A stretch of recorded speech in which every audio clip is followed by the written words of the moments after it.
Hi, this is Paul, and I'm going to continue my work through the Jordan Peterson's Death and Resurrection of the Christ in 5 parts.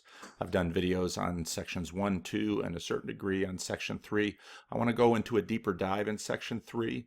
Section 3, he reads from 12 rules for life. Do what's meaningful, not what's expedient. This is actually my 4th take of this.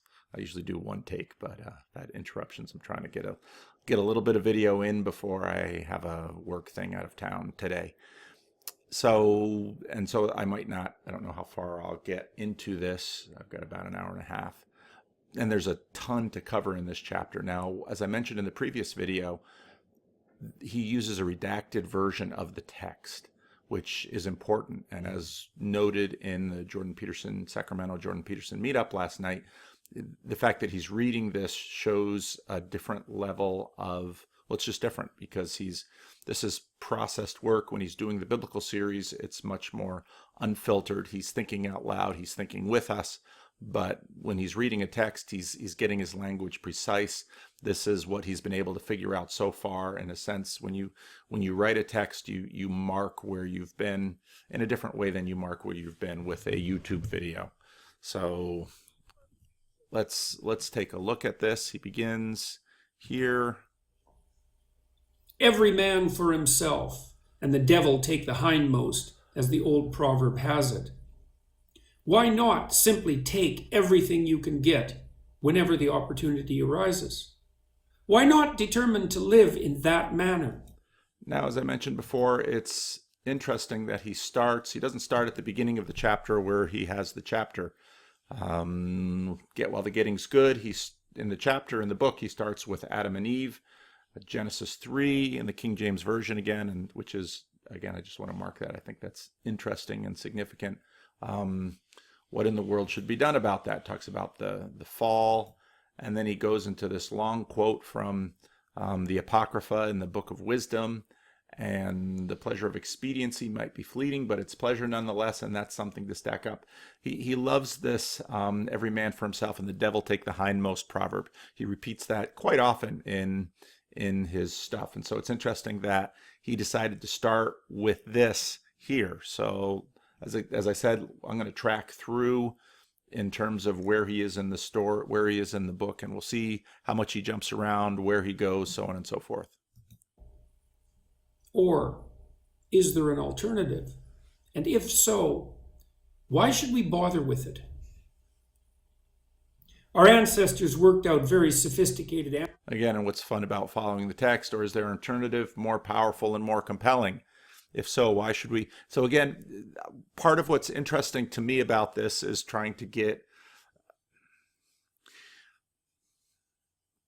if you're studying someone this much, I mean, part of the goal is to try to get into their head, because in a sense what you're doing is you're trying to understand their thoughts by thinking their thoughts and retracing their process.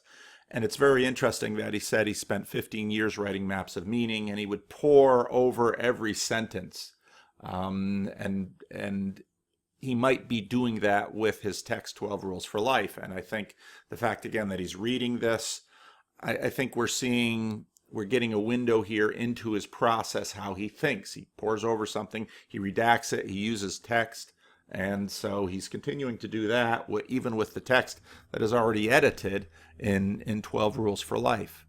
Now, I'm going to have to be careful, or I'm going to talk so much about the process that I'm not going to get into the content. And there's a ton of content here that's really interesting. So yeah, this is going to take a while. Answers to such questions, but we still don't understand them very well.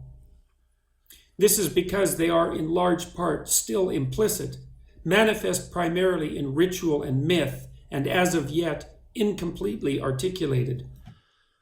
Okay, right there in that sentence, there is so much. Our ancestors worked out very sophisticated answers to such questions. Well, what questions? Well, questions about why not take right away? Why store? And in fact, a big part of this section is about sacrifice. Now, notice again the title for this, The Death and Resurrection of Christ, a commentary in 5 parts.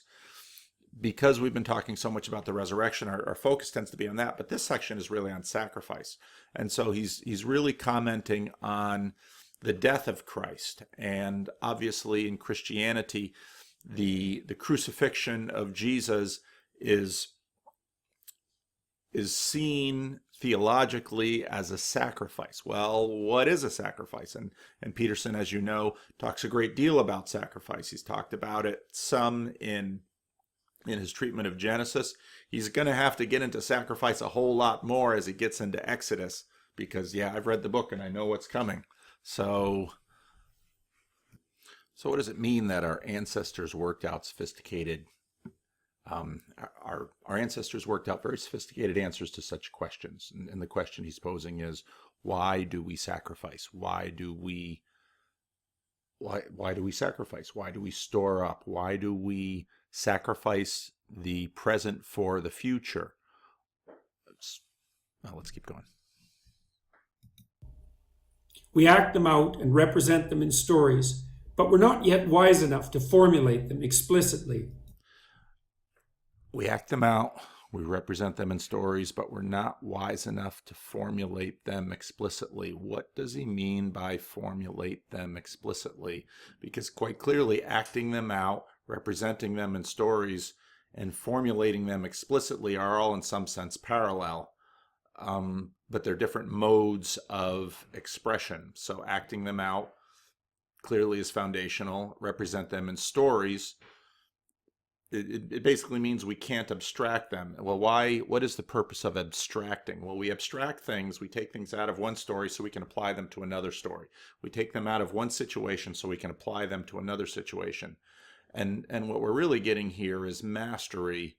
And I think if you connect over into my C.S. Lewis conversation, what we're really attempting to do is take what is acted and then what is expressed in story and turn it into a form of what we might call reasonable argument, which is something so abstracted, something so stripped down to the nub, something that almost becomes math. Well, why do we want to turn it into math? Well, look at how we use math. We use math to, let's say we want to build a bridge. Well, what is building a bridge? Well, there's acting it out. Acting out building a bridge is working with stone, wood, or now steel, and knowing how to connect steel together, how to form steel, and then we build this bridge. Well, that's the acting.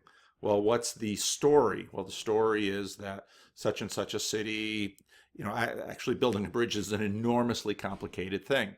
Now we get to the, well, what do you mean by articulate it? Well, that's get into the math, and if you understand the math, if you understand the engineering, if you understand the physics, therefore you can build bridges in various different places.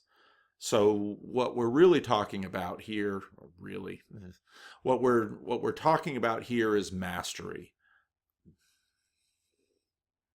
What we're talking about here is science, in a sense that we want this monarchical vision of everything so that we can do anything everywhere. And he's trying to come to terms with this with respect to sacrifice. Why do we sell the present for the future? And is that a good trade-off?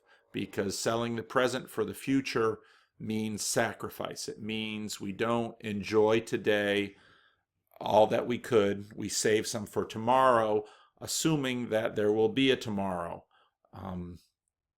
Now this gets, boy, there's so much to this, because on the one hand you have sacrifice, and we're talking about the death of Christ, which is a sacrifice, but yet it was Jesus himself in the Sermon on the Mount who's talking about not storing up where moth and rust consume, but he is talking about storing up your treasures in heaven. Now again, even when I say it in these words, it's understood in a certain frame. If you've listened to any of my sermons, you know I'm often dealing with that frame, because if you look at the Genesis 1 representation, when we talk about storing up treasures in heaven, it's not, how can I say this? When we talk about storing up treasures in heaven, we correctly and implicitly talk about sacrificing the present for the future, but it's important to recognize that, let's say in a Genesis 1 representation, that it's also geographical. We're storing things above. Well, what does that mean? Well, we're storing things outside the age of decay where moth and rust do not consume. And while that will only become now in the future, the emphasis on it is not necessarily temporal. It has everything to do with our relationship with the age of decay, which is what the Bible calls this present age, an age where everything, where nothing is stable, everything decays, everything dies. So this is going to be hard, and this is going to take a while. We're still chimps in a troop or wolves in a pack. We know how to behave. We know who's who and why. We've learned that through experience. Our knowledge has been shaped by the interaction with others. We've established predictable routines and patterns of behavior, but we don't really understand them or know where they originated. And again, I think I'm going to move him over here so he's not over me. I can read the text through here. Again, this gets into his big project, his main assumptions. He approaches this as a Darwinian, and he says, this is the route that we followed. Now, one of the videos, hopefully in the future, I'm learning so much and doing so much processing through him, which is why I keep working on him. One of my questions when we get to further sections in here will be, what is a human being? What is the relationship between consciousness and ontology? What is the relationship between consciousness and materiality? I've been doing a lot of thinking and processing on that front, given where some of the other conversations are going. So, okay, so let's assume the Darwinian, assume the Darwinian story, and I know some Christians out there are going to let's assume it, okay? And that we act out things that some of our knowledge is encoded and expressed in our actions. Not all of this knowledge can be appropriated by, okay, let's use these three levels. There's what we act out. There's what we can represent in story. And you can understand the relationship between story and acting out. It's the next step. Often we have the process kind of backwards in our mind because we've been acting out things so much. If you're writing fiction, you sit down and, well, I'm not a fiction writer, but fiction writers can pop in. You imagine the story. Well, on what basis can you imagine the story? Because you've been acting things out. Then the expression of the story in fiction or in drama is, acted out people saying things, people being a certain place, people being represented a certain way, people being represented in physicality. And now this third layer that he's talking about, this is abstraction. This is, in a sense, the realm of reason where we disembody the story and try to bring it down to the level of principles of discrete building blocks. And again, math is an analogy to this, where, well, now when we've got at this level of abstraction, now we can try to transport it over and apply it in other places. And I think that move there is important, because we would ask ourselves, okay, if we know how to act, why do we bother with story? Well, maybe you say we bother with story because we have these big brains. Okay, so we have action and story. Why do we bother with abstraction and, in a sense, turning things into math, as it were? Well, I think the reason we do that, our motivation behind that, is because, again, we want to build a bridge in lots of different places. And whereas we've had enough experience building bridges that fail and that fall, we don't want to do that. And so we use abstraction in order to safeguard against that. So then we can have greater mastery, hopefully at both the acting level and at the story level. So now you get back to chimps, you get back to wolves. What he's saying is that chimps and wolves, they don't even do story. They just act, and they learn as they act, and that action gets encoded. Last night after the meetup, Someone shared with me cat cucumber videos. I had never heard of cat cucumber videos, and where you've got all these videos on YouTube where there's this cat, just calmly eating at its dish, and the playful owner, at the expense of the cat's peace and quiet, slides a cucumber next to the cat, and that cat turns, sees the cucumber, and freaks out. And we laugh because, why, you silly cat, are you freaking out at the cucumber?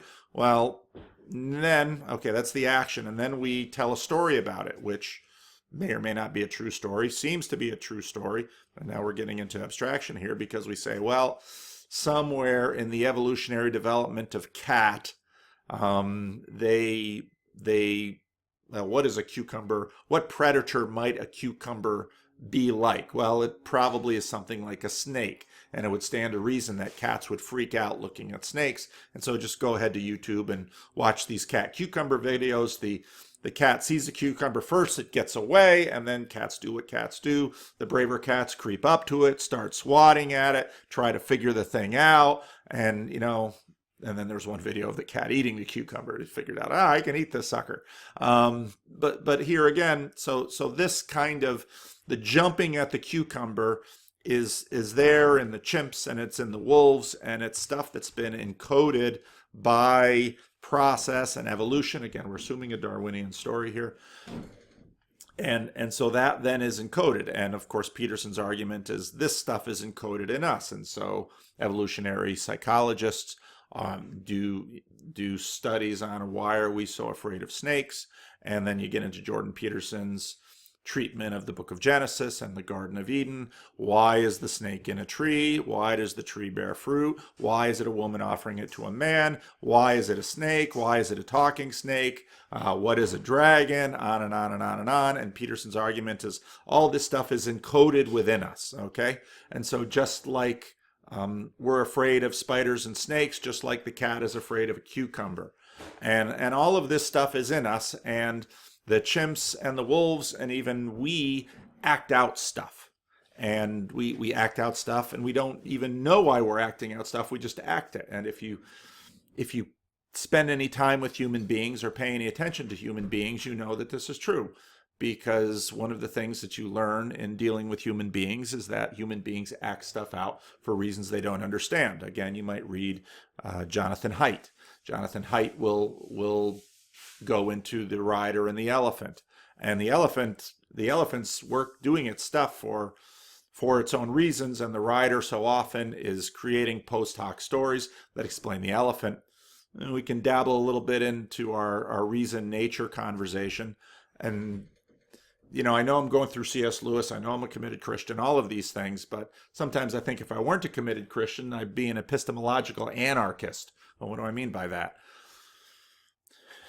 It's a close competition between, well, we actually use reason, and none of us have any idea of what we're doing, and reason itself is a scam and a facade and a lie we tell ourselves and a post hoc rationalization for all the stuff our elephant is doing. And that's why, truth be told, if I were a naturalist, this is the problem with naturalism. I don't think we can be honest, authentic naturalists, because if we had an authentic, honest naturalist, we would never hear from you, because what would be the point of talking to all of us about what you think and promoting your argument? Well, that was maybe just encoded in me that I'm going to promote my argument. But if you think Calvinists can get really deterministic, I've never seen a Calvinist anywhere near as deterministic as naturalists should be. Because, let's say all of this rationalization, all of this storytelling, all of this attempt to take the transition from story to, I'm calling it math, is just post hoc reasoning. So there's no point to it. That the world is simply running through its tape, and it's going to end how it's going to end, in nuclear destruction or environmental devastation, or in we create a superbug that wipes us out, or whatever. I mean, to me, these seem to be the two arguments. The the atheists who argue for atheism seems to me to be the poorer sections of both sides. If you are a thoroughgoing naturalist, hey, and the devil take the hindmost. Why sacrifice for tomorrow? You're just playing out your tape. Well, then you'd say, well, but it's in my tape to sacrifice for tomorrow. And this is, in a sense, Peterson's project. Wolves scarf down their food. When you travel into the jungles in Africa and find a chimpanzee tribe, you don't find a grain elevator. These animals are living for today. Somewhere along the line, human beings develop the idea of sacrifice. And the idea of sacrifice, as Peterson talks about, is connected to the idea of the future. The idea of sacrifice is, as Peterson says so well, the idea that you can bargain with the future, that I can have a relationship with the future. And what's interesting is that, again, I don't think you can have a relationship with the future without some mediating above layer. And obviously for most of humanity, that layer has been the divine or the spiritual or the God. Materialists, I think many of them have simply not worked through all of these issues, and that is behind some of Thomas Nagel's critique. Now let's be generous to our naturalist materialist friends, because they've only been working at this for 100 and some odd years. So, we've been working at theism for thousands of years. So we have a big advantage. And we also have a big advantage because it's the majority case. Now there's plenty of details in theism that we continue to argue about, but I mean, materialists are, despite all of their talk about imagining themselves as to be the next evolutionary phase, they're just getting started on their project, and I have grave doubts that their project is even feasible. So this is where we're at. Okay, Dr. P, let's keep going. They've evolved over great expanses of time, but we didn't and still don't understand what it all. They've evolved over great expanses of time. No one was formulating them explicitly, not at least the dimmest reaches of the past, even though they've been telling each other how to act forever. One day, however, not so long ago, we woke up. It's interesting. This is pretty significantly redacted. All meant. The biblical narrative of paradise. Oh boy. Okay, we jumped to chat. We jumped to paragraph. Again, as when I study the Bible, this is what we do, especially when we're doing synoptic studies between Matthew, Mark, Luke, and John. We're always comparing texts. So it's when he skips over things, I want to go back and say, well, why'd you skip over that paragraph? Why is that less important for the point you're trying to make here? And again, I know a lot of people look at the synoptics and say, oh, they're all different. That means they're inaccurate. Well, no. That means that the authors, for example, Mark or Matthew and Luke, who pretty clearly had access to Mark, they're acting like human beings. They have motivations. They're making a point. They're addressing an audience, and they feel free to shape the text. Now, in the ancient world, they had different standards of storytelling, and so they felt freer about some things that we don't. And they were probably restricted in some ways we wouldn't be. But that is what they're doing. And again, Dr. P here is reshaping his text. I'd be curious to know what's on his mind behind it, if he can even articulate it. So again, we've jumped a paragraph, and now we're over into the biblical narrative of paradise in the fall. The fall is one such story, fabricated by our collective imagination. Where's Jung in that? Working over the centuries. And again, in terms of biblical studies, there were quite a few decades where biblical scholars were very interested in the prehistory of the text, and that was approached as texts. Peterson is interested in the psychological prehistory of the text, which is really interesting. And I think this is part of why he's, at least for me, adding a fresh layer to the conversation about the Bible. And so now, again, in his, we act things out and we watch each other act and we learn, even if we can't represent it in story, and especially when we can't represent it in abstraction. Okay, Benny, have a good day.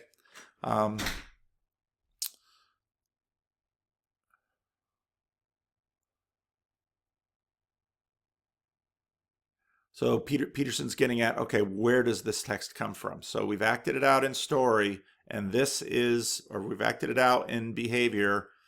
And that's such an interesting idea that, the story of, which is so foundational for, for Christian theology, especially Reformed theology. Genesis chapters 1-3 hold so much theological punch.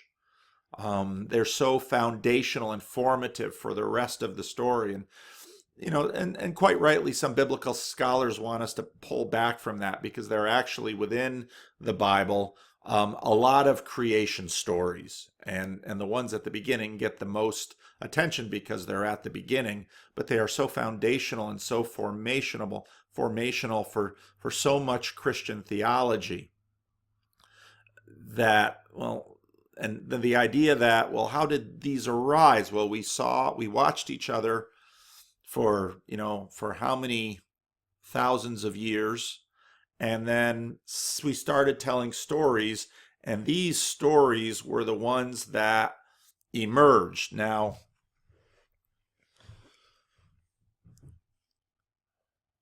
in the modernist, Peterson is trying to give an account for the creation of the story. In the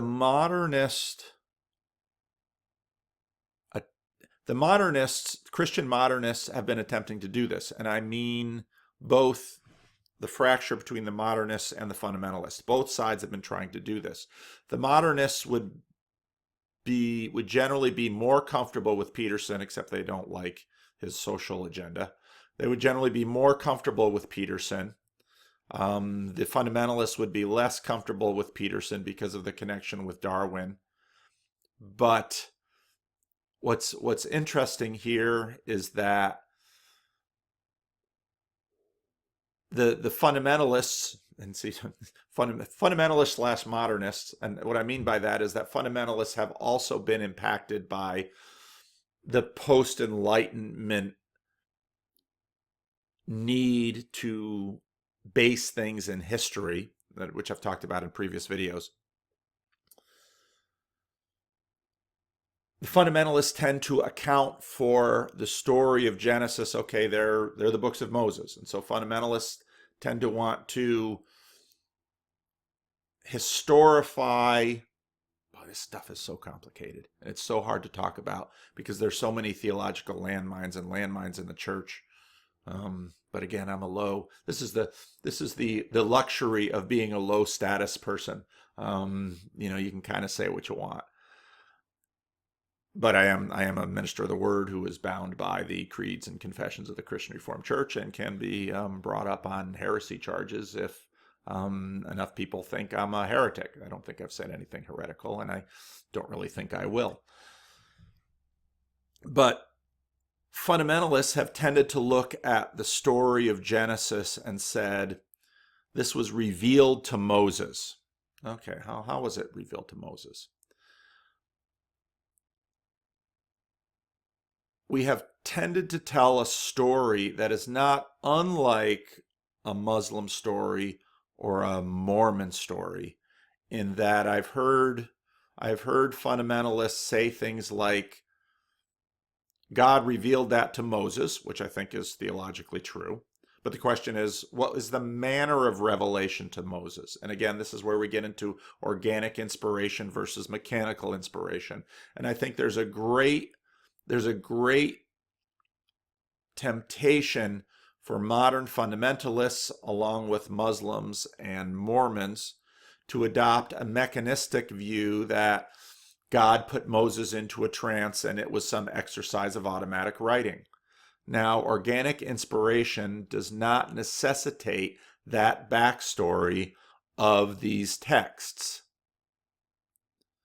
All it says is that these texts are inspired, and God worked through the process by which we have received these texts, and in the church we hold these texts as canonical. Well, what does that mean? Well, let's talk about the area of action. That means we defer to them. That means we revere them. That means we treat them as texts of authority. We submit to them. Now, that's the action that we have with respect to the text. What happens in a lot of the fundamentalist fights is that people take some of this non-canonical backstory of assumptive, mechanical revelation and pour it into their doctrine and say, unless you subscribe to this mechanistic presumed backstory of the text, you are outside the theological fold. Well, Peterson's not within any theological fold. He's free to work on this as he chooses, which has an upside and a downside. I think we have a bias in our contemporary culture where we imagine the preferred environment for exegesis is open frontiers. And I think that tends to assume, that gives a value to openness that is prejudicial against the confinement that we always have, even if we don't recognize it. So Peterson is saying we have an evolutionary backstory to the text, that these texts emerged first from behavior, and then this is the story element of the behavior. And what theology does, what Peterson is trying to do from a psychological perspective, what Christian theologians have been trying to do from a religious perspective, is in a sense turn the story into math, turn the story into science. And I could have a very long conversation about the relationship between theology. Let me say it this way. I could have a very long conversation with the current manifestation of theology as science. Because in the post-Enlightenment world, once science proved to be such a powerful tool, what we tried to do was abstract science into the math of science, let's say. I'm using math as a metaphor, into the math of science, and then reapply it to theology. And so much of the theology written in the last few hundred years has very much been that project. Now, Peterson is avoiding that project completely. And he is saying, I'm studying these texts psychologically, but psychologically, he has a backstory to the text, and that backstory is foundational. And I think the newness for most of us in reimagining the backstory to the text, which is different from this backstory which emerges from the modernist fundamentalist split, has been fresh, and I think part of the reason why many people are looking at the Bible again and rediscovering faith again, because I think now what Peterson is essentially doing is looking at the Bible within the cultural frame of reference of so many of his listeners. That the modernist fundamentalist feud is spent. People are exhausted from it.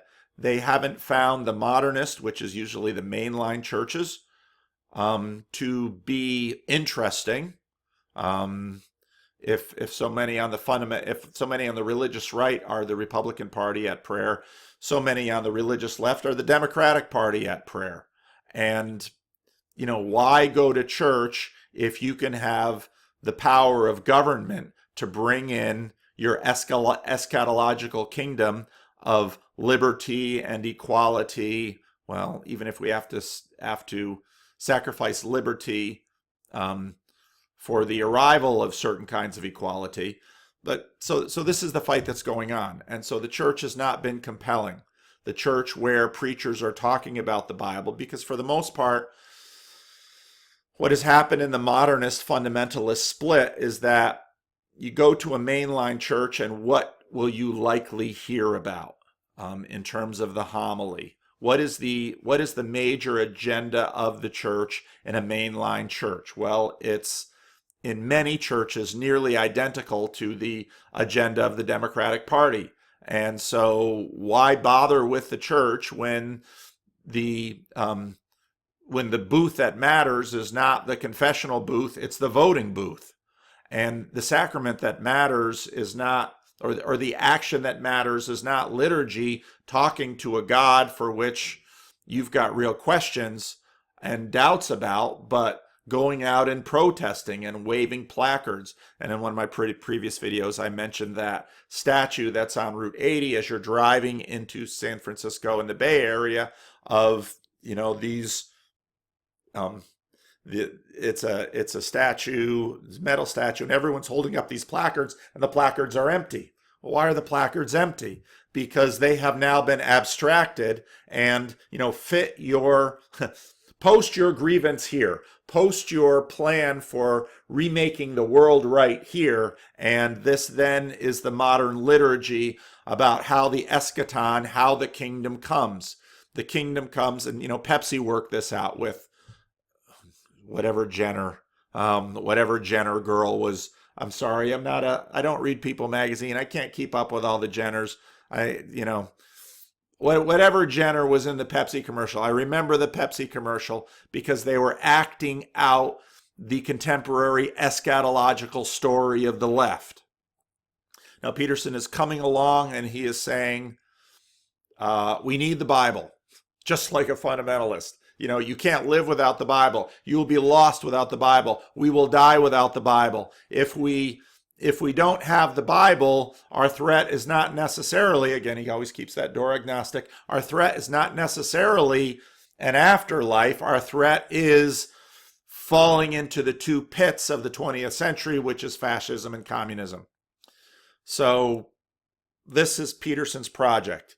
Peterson is once again asserting that the Bible in the West should have a privileged foundational position to determine our behavior. Now, when I say it that way, and I'm saying that as a Christian minister, everybody starts to freak out because we've also been indulging in a long story about mean Christians and their superstitious morality being imposed on well-meaning, oppressed people. And if you listen to the stories we tell each other, because remember, first we act things out, then we represent them in stories. And while Americans don't really like to read history very much, and people don't think history is very important, if you ask someone for a very low representation, highly abstracted story of history, it would probably look something like Charles Taylor's subtraction story. It would probably, but more on a sociological thing, it would probably go something like this. In the past, we were superstitious and believed in things like gods and spirits until we had science to enlighten us. And that was a step forward.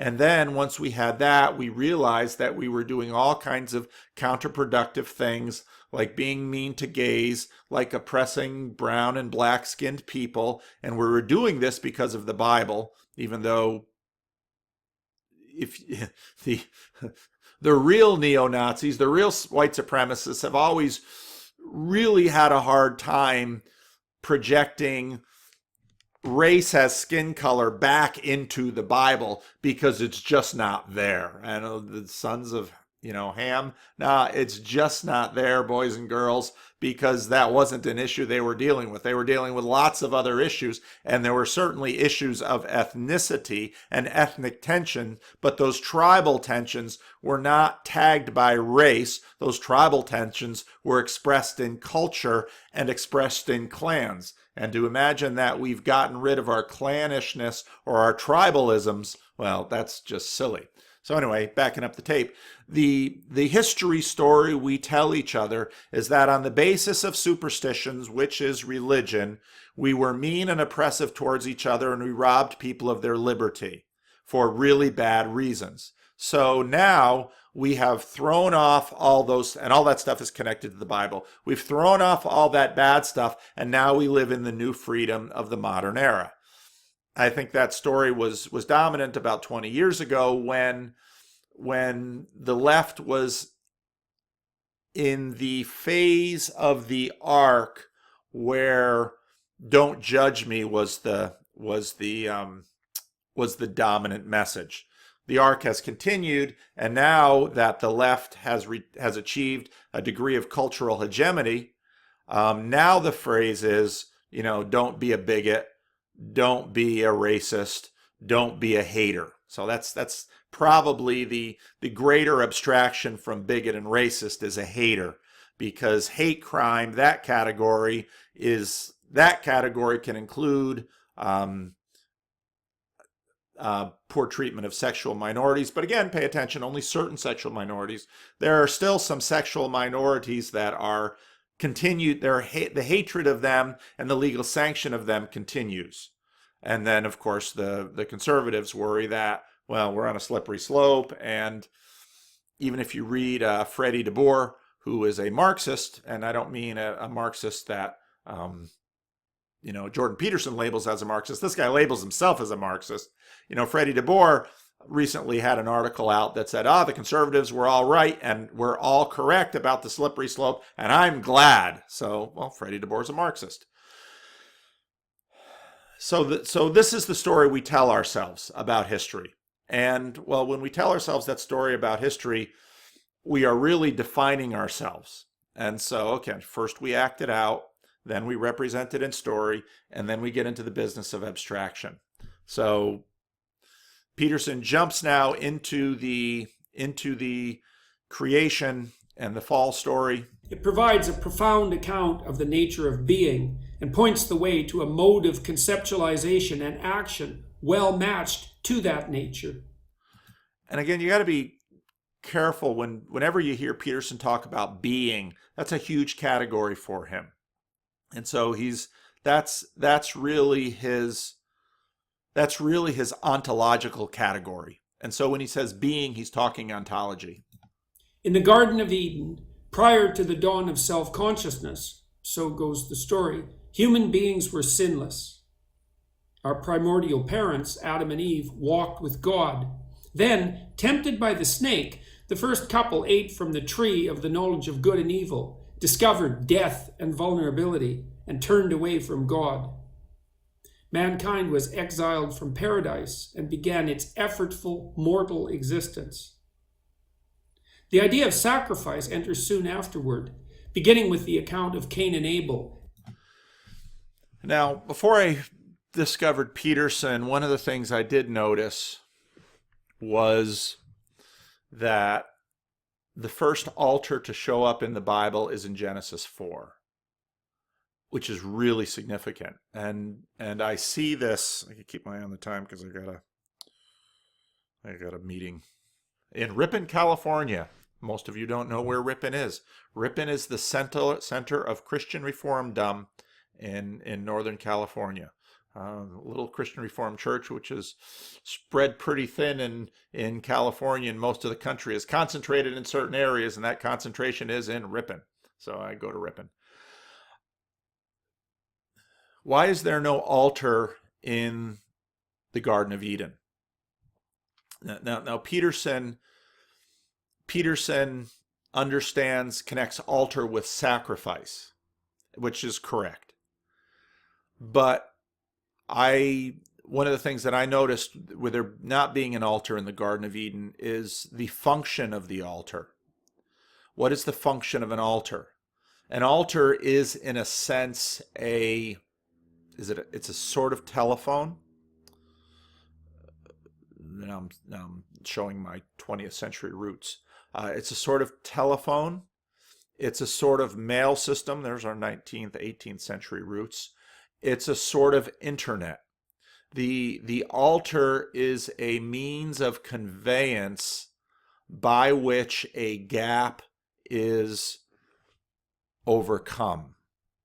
Okay, here's a Genesis 1 representation. You have the earth below, you have the firmament, and after the rebellion, God does not destroy the rebellious gardeners who are there to garden and develop the garden according to his desire for his glory. Instead, he cuts them off and, in a sense, gives them the garden, but he warns them that the garden will not be obedient to them, that the garden, in fact, will be their enemy. And if you look at my last video, I talked about the ongoing war between nature and reason, us being the only creatures in the world that possess a degree of reason that can challenge nature. So the heaven and earth are cut off. Well, why is there no altar in Genesis 2? There's no altar in Genesis 2 because there's no gulf between heaven and earth. Well, what's the deal with the gulf between heaven and earth? The story of one way to understand the story of the Bible is the divorce of heaven and earth. That this divorce comes in Genesis 2 and is not finally overcome until the end of the book of Revelation. So there's no altar in the Garden of Eden because there's no gulf between heaven and earth. You don't need an altar. Well, what is an altar? An altar is a way to establish, well, let's call it a portal. An altar is a way to reestablish the connection between heaven and earth. And that is done through sacrifice.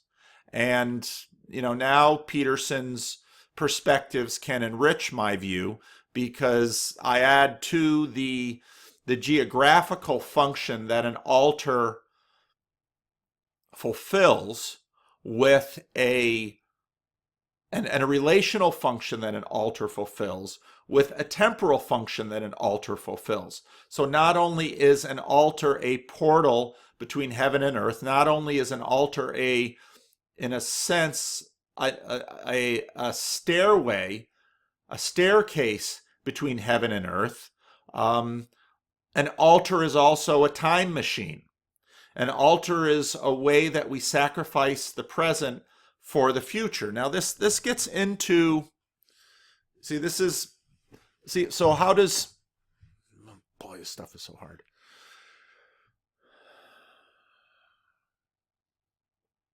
If we look at a traditional religious conception of sacrifice, which understands we sacrifice the present for the future, the dominant paradigm in the current American evangelical context for sacrificing the present for the future is, in the words as understood by American evangelicals, storing up treasure in heaven. That is understood in temporal ways, primarily by historical evangelicals. It should also be understood in geographical ways. So in this sense, Peterson, operating as a secular psychologist, in a sense maintains the secular frame, which is really a gutsy move, because the secular critique of religion is that it's superstition, and by appropriating the word superstition and using it, we use it sort of as a smear.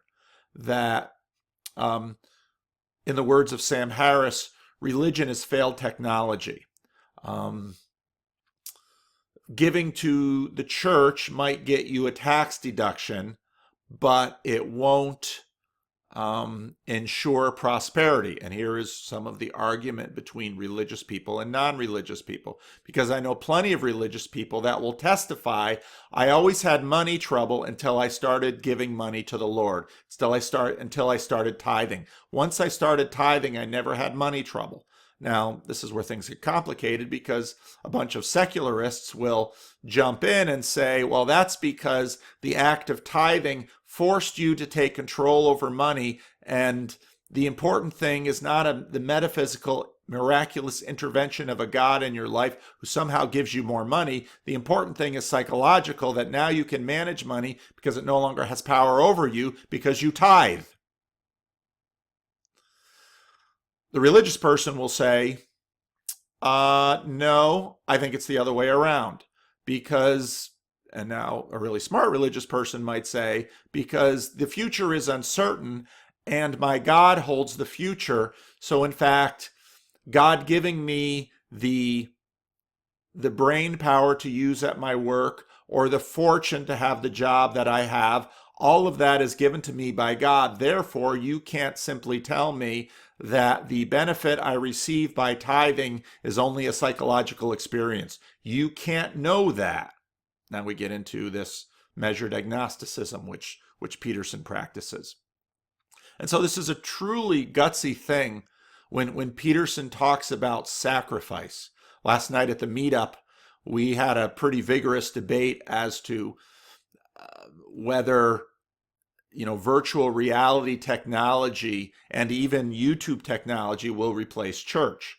And this partly was posed to me by a member of the meetup who came to the meetup and says, what do you think about church and video? And I told him, well, what I'm doing right now is an experiment in this for me. What I'm doing right now with the meetup is an experiment in this for me. By Sunday, 10 times as many people will have seen the rough draft for my sermon as will be present at Living Stones to watch my sermon. What does that mean?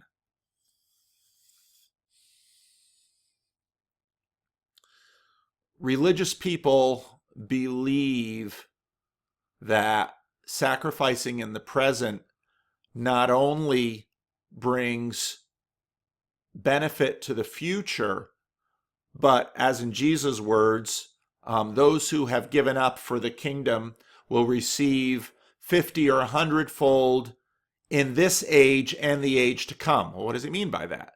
Jesus is, in a sense, magnifying sacrifice. Now, again, this is a lot of people who hear Jesus within a secular frame will say, well, that's not the Jesus I know. The Jesus I know is nice to outgroups. Yeah, he's that too.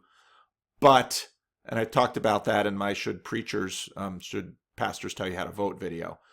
Jesus it's a simplistic representation to say, to reduce Jesus to a man who was only nice to outgroups. He's far much more than that.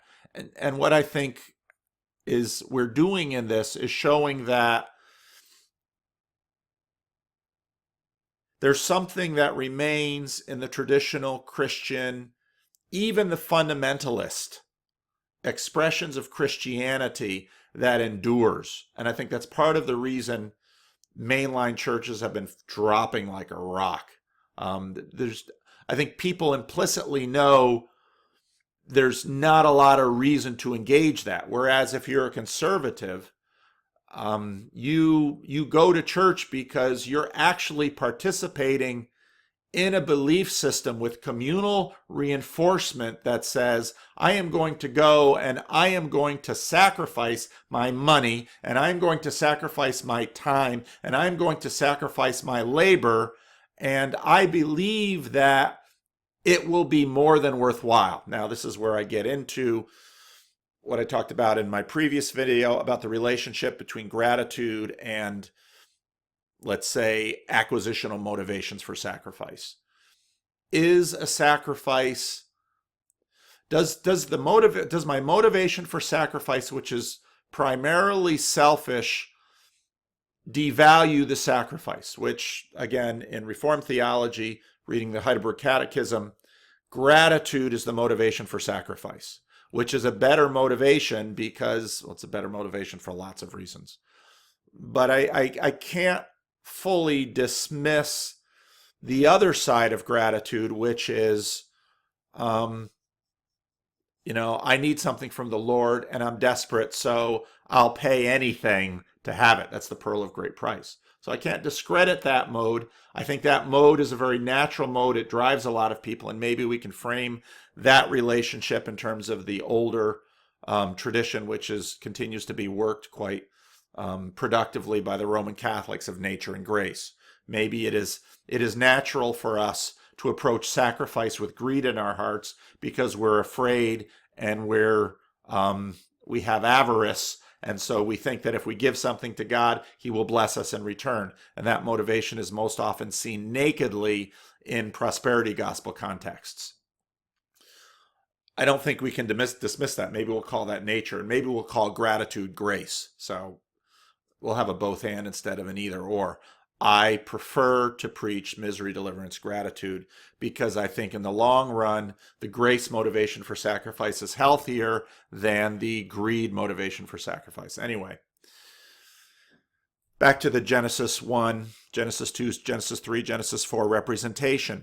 Altar is a portal between the geography of heaven and earth, if you understand that geography in the Genesis representation. Altar is a time machine, whereas we engage with the future now. Altar is a relational conveyance, such as the mail or a telephone or FaceTime or Skype, where we express to God, and there are many passages in the Bible where what sacrifice offers is a pleasing aroma to God. Now, one of the things so when we got caught up in our little debate last night over whether virtual reality, given enough technologically development, could adequately replace face-to-face meetings such as a meetup or a church service, one of the things I wanted to bring in was aroma, was smell. Now, we, unlike my dog, are not primarily motivated by smell. If I walk into a place that reminds me of a place from my youth, by smell, those smell is deeply tied to memory, infant smell. And so this is why I don't think we're going to replace actual physicality of meeting together. Now, you could argue that the transition from the sacrifice of a ram or a bull or a grain offering gets abstracted into the sacrifice of money and of time, which is primarily what's being transacted in contemporary worship in North America. Yes, but I would also say that when the Hebrew family brought their best animal, and they had far less cushion than we have, when they brought their best animal up to the altar, and the father of the family, representing the family, laid his hands with the priest on the head of that bull in order to transfer the sin of the family into that bull, and butchered that bull for sacrifice, yeah, that's a lot more than sticking a check in a plate or clicking an online donation button.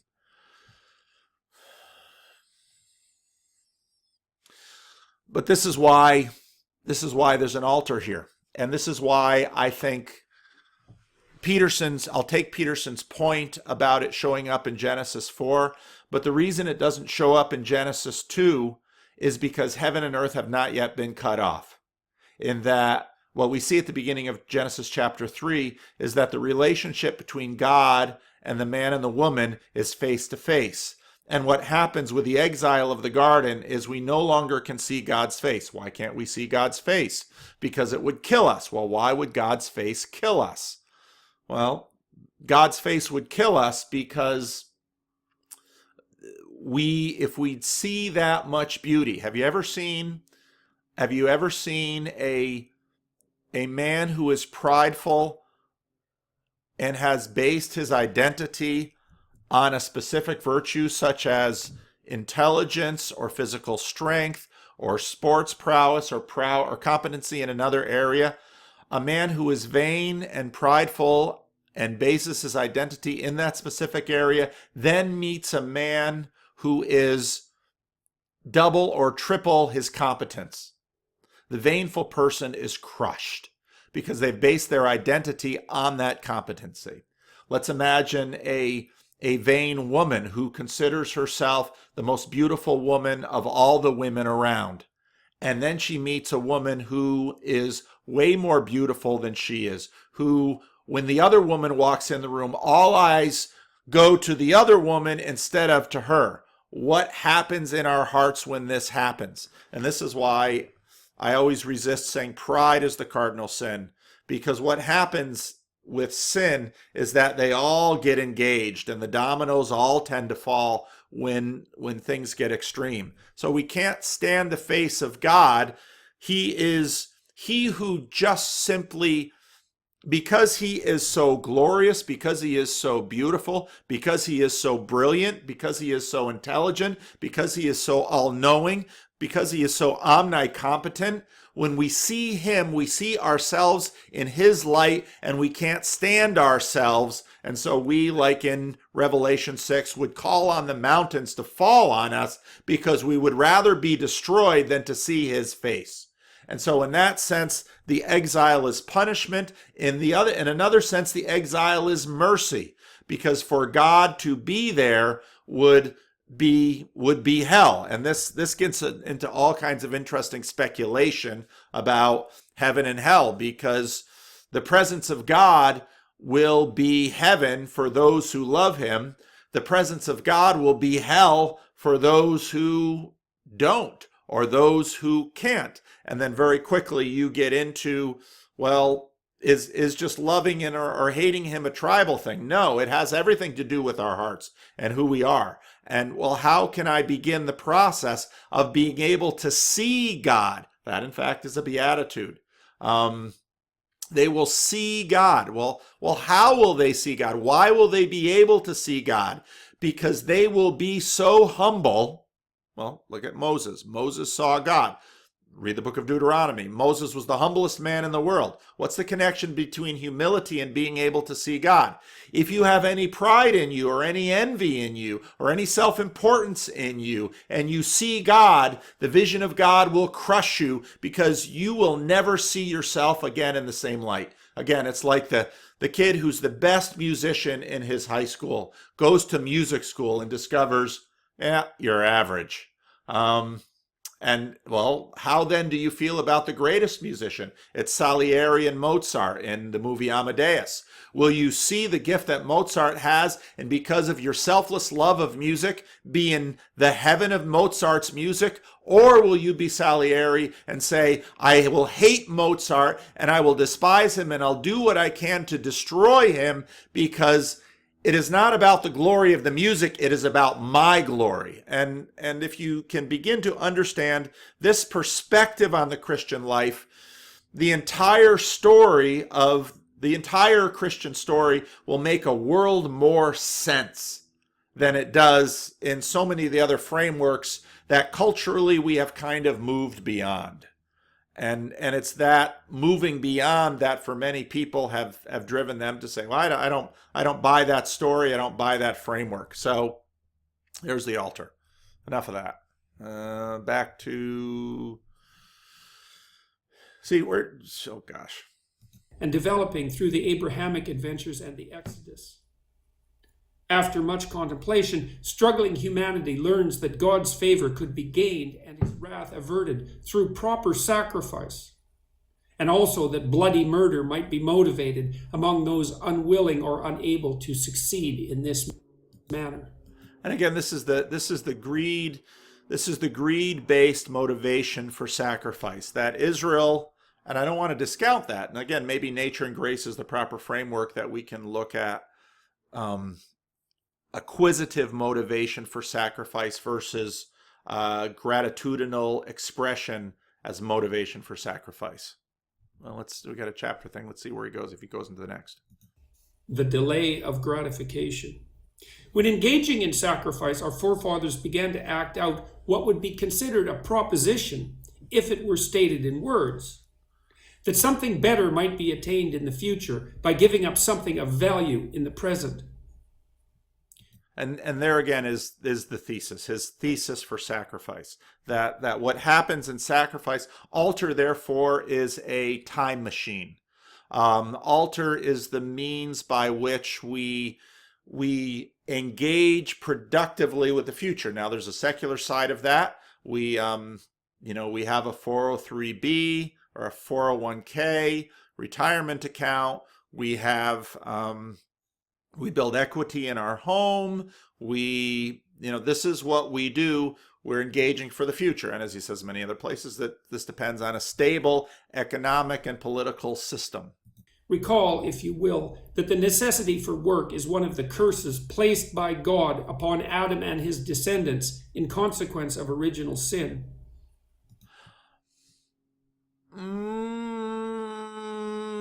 I don't know.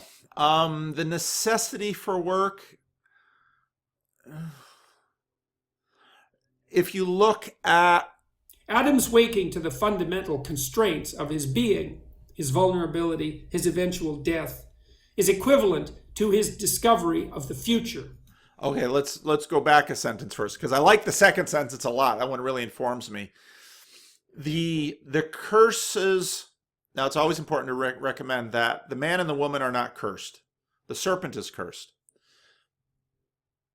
Oh, that's interesting. Never thought of it that way. Serpent, chaos, cursed. Very interesting. Anyway, the man's labor, he labored before the fall. He labored before the rebellion, but his labor is different. Now his labor is frustrated, thorns and thistles. And the woman's labor, again, in Hebrew, the comparison and the connection is far clearer. Thorns and thistles represent frustration in labor. Well, pain represents frustration in labor, and maybe the connection of labor in terms of the word between what happens when a woman gives birth and what happens when a man toils in the field. In a sense, the field is the realm by which the man brings life, and the womb is the realm by which the woman brings life, okay? And these stories are archetypal. These stories are paradigmatic. These stories represent, way more than a man and a woman. They represent more than maleness and femaleness. They also represent masculine and feminine, and they scale out bigly. But I would quibble on his sentence that the necessity for work, but I do like where he goes next, which is the his waking to the fundamental constraints of his being, his vulnerability, his eventual death is equivalent to the discovery of the future. And as a kid, again, I grew up with these texts, and so as a kid, we would read this story, and on the day that you shall eat of it, I learned in the King James, or actually the Revised Standard Version, in the day that you eat of it, you shall surely die. And as a kid, I would always hear that and think, what do you mean? They don't die? Because, again, I was thinking of it in terms of day, in terms of how a 7 or an 8-year-old thinks of day. But that gets more into Peterson's articulation that, boom, at that moment, he discovers the future like he never did before. And if you read the Genesis story, there's the man and the woman before the rebellion and after the rebellion are very different creatures, that they are woken up somehow by this rebellion. The future. That's where you go to die. Hopefully not too soon. Your demise might be staved off through work, through the sacrifice of the now to gain benefit later. It is for this reason, among others no doubt, that the concept of sacrifice is introduced in the biblical chapter immediately following the drama of the fall. Again, I'd want to include the conversation that I did before. It's not just sacrifice. I think Peterson's got a piece of it. I don't think we should miss the geography and the cutting off business. There's little difference between sacrifice and work. They're also both uniquely human. Sometimes animals act as if they're working. but they are really only following the dictates of their nature.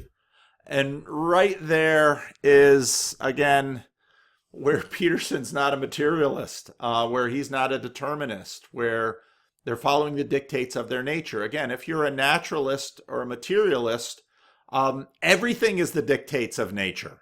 There is no choice. And what Peterson's saying here is that we act like we have choice. And so sacrifice, a pleasing sacrifice is a willing sacrifice. It's a voluntary sacrifice. And this is where, again, we get into the relationship between an acquisitional motivation for sacrifice and a gratitudinal motivation for sacrifice. So I'm running out of time here, but we'll keep going.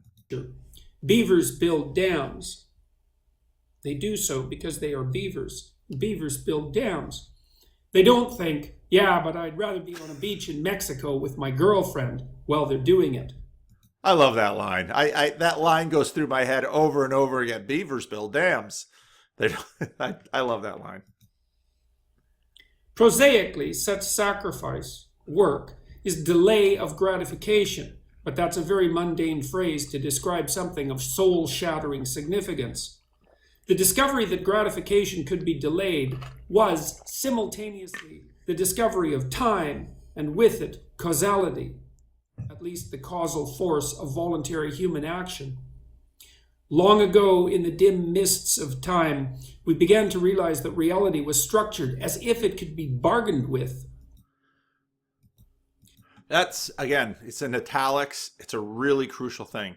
We begin to realize that reality was structured as if it could be bargained with. And so Peterson connecting work and sacrifice very much gets into the theist-atheist debate, materialist, non-material, because work, you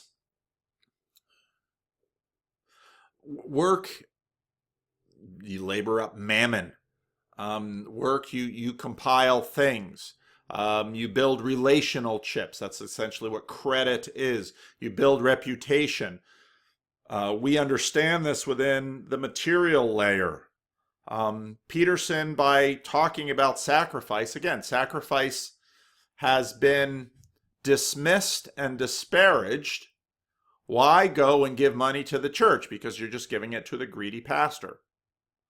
And there is no God that watches you put it in. And so you scoff at the grandma who is sending all her money into the TV preacher and imagining that she's storing up treasure in heaven, when you know that the TV preacher, or maybe the YouTube preacher, is a charlatan and he's just going rich on the widow's mites of 1 million widows.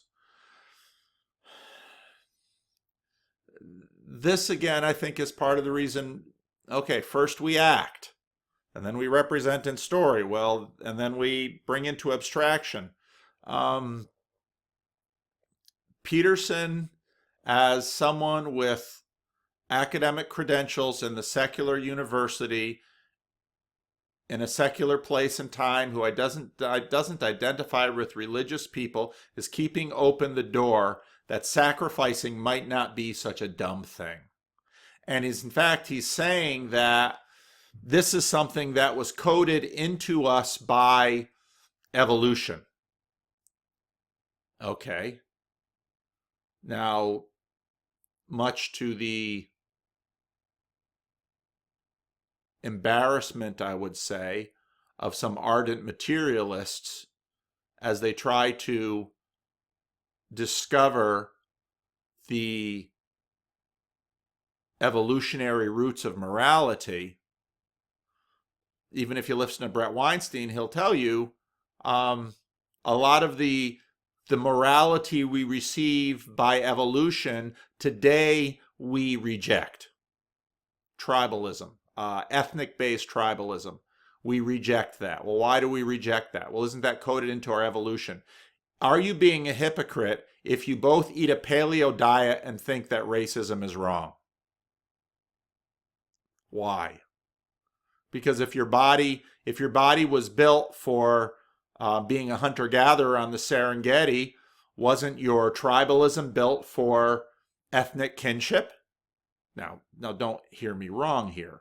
I I'm very much against racism. And I'm very much against racism because I'm a Christian. Because the blood of Jesus speaks a better word than the blood of Abraham. Or sorry, the blood of Abraham, than the blood of Abel. You can find that in the book of Hebrews. So Peterson is opening the door here with sacrifice and suggesting to people, with the authority that he clearly has with a lot of people, saying, you should sacrifice. Well, you mean I should save up from my 403B or your 401k? Yes. And you might even consider going to church and putting something in the plate. Well, he's never said that. And he doesn't go to church. And I don't know if he puts anything in the plate. There's a preacher talking about offerings, and it's one thing I, much to the dismay of my deacons, seldom talk about on the pulpit. Maybe that'll have to change. Because again, first we act it out, then we represent it in story, and then we try to abstract it and turn it into the metaphorical math so we then can have mastery over it and apply it into different contexts. I'm about out of time. Let's see if I should finish up the paragraph. Yeah, we'll finish up the paragraph.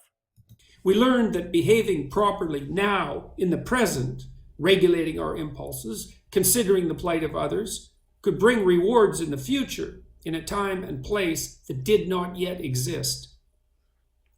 We began to inhibit, control, and organize our immediate impulses so that we could stop interfering with other people and our future selves. Doing so was indistinguishable from organizing society.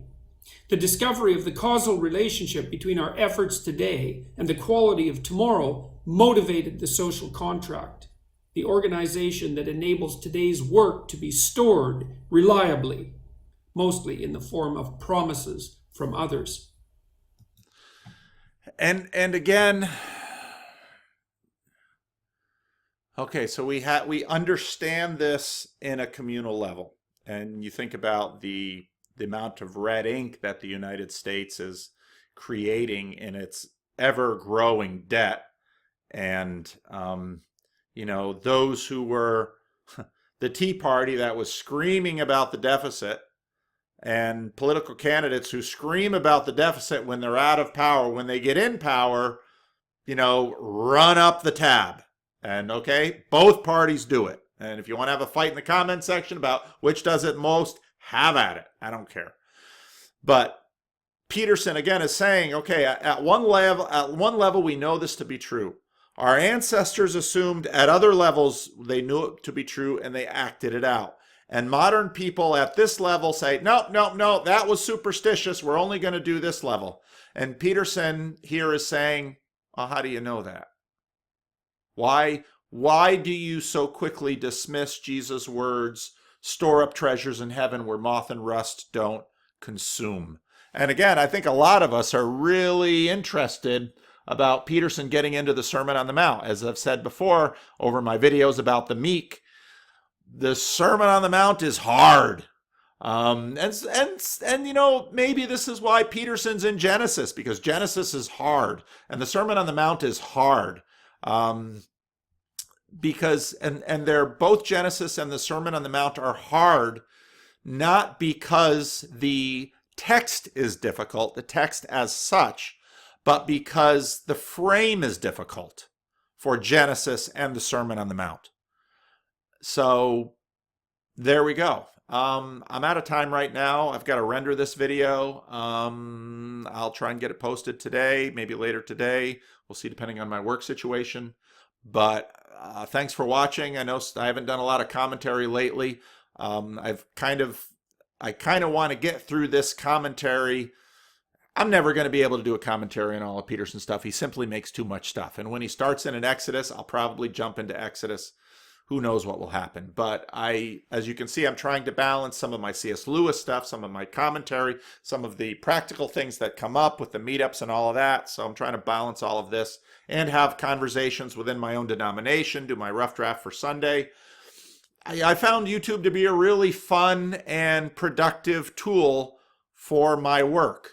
So, and also my work in terms of my own self growth and my trying to understand Peterson. Because the truth is, at the end of every one of these videos, I know more than I knew at the beginning of the video. And lately, I haven't had a lot of time to wade into the comment section or to answer. I know I'm behind on my emails too. I haven't had a lot of time to catch up on some of those things, and I apologize for that. But it's, why is it so helpful to sit and talk into this camera and into this big fancy microphone? I don't know, but I know that it is. And I know that the involvement of you who listen to me, whether you send me an email or whether you put a comment or whether you show up at a meetup, everyone should have this. This is really cool, and it's been awesome. So thank you for watching. Thank you for commenting. Thank you for agreeing. Thank you for disagreeing. Thank you for half agreeing and disagreeing. Thanks for engaging. It's been really cool. I'm not signing off. I'm not going anywhere unless I die in a car crash on the way to Ripon. If so, this video will go viral, and then I'll get to anyway. My mind goes a million different places. I got to render this, and then I got to go to work. So thanks for watching.